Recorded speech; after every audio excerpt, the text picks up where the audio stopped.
حد قبل كده شاف آلة حاسبة بإيدين ورجلين؟ لو شفت قبل كده فاعمل سكرول وامشي، ولو لأ فالنهارده حابب أعرفكم على توماس فولر، الأفريقي اللي اتخطف واترحل لأمريكا واتباع هناك للعبودية سنة 1724، وكل ده وهو كان عنده 14 سنة. كان توماس أمي ما يعرفش لا يقرأ ولا يكتب، بس تعرف بذكائه وسرعته في حل المسائل الرياضية بسرعة ودقة كبيرة جدا.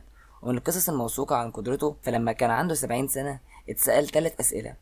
أول سؤال كان كم عدد الثواني في سنة ونص، فجاوب في خلال دقيقتين إجابة صح وهي المعروضة قدامكم بخطواتها. وتاني سؤال كان عدد الثواني اللي عاشها راجل عنده 70 سنة و17 يوم و12 ساعة، فجاوب في خلال دقيقة ونص الإجابة المعروضة قدامكم ديت. فرد عليه واحد كان بيحل السؤال ده بس بالورقة والقلم، قال الإجابة مش مظبوطة. قام رد عليه توماس قال له انت نسيت الثواني اللي في السنوات الكبيسة، والسنة الكبيسة ديت اللي السنة اللي بتبقى فيها شهر فبراير 29 يوم. وبعد لما الراجل ده بقى راجع حساباته لقى ان اجابة توماس هي اللي صح.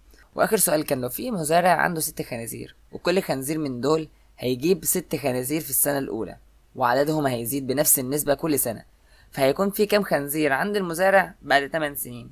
وبعد 10 دقايق توماس رد بإجابة صح برضه، وللأسف هو أخد وقت أطول في الإجابة دي المرة دي، وده عشان غلط غلطة تافهة وهو بيفهم السؤال في الأول. وديت خطوات المسألة. فالعجيب هنا إن توماس كان كل ده بيحل بدماغه بس وفي وقت قليل جدا كمان. احنا بقى ملناش دعوة بيه، احنا هنروح ونحسب 2 في 2 على الآلة الحاسبة علشان ما نتلخبطش ومش متأكدين اللي هي تطلع دايما 4. فعشان كده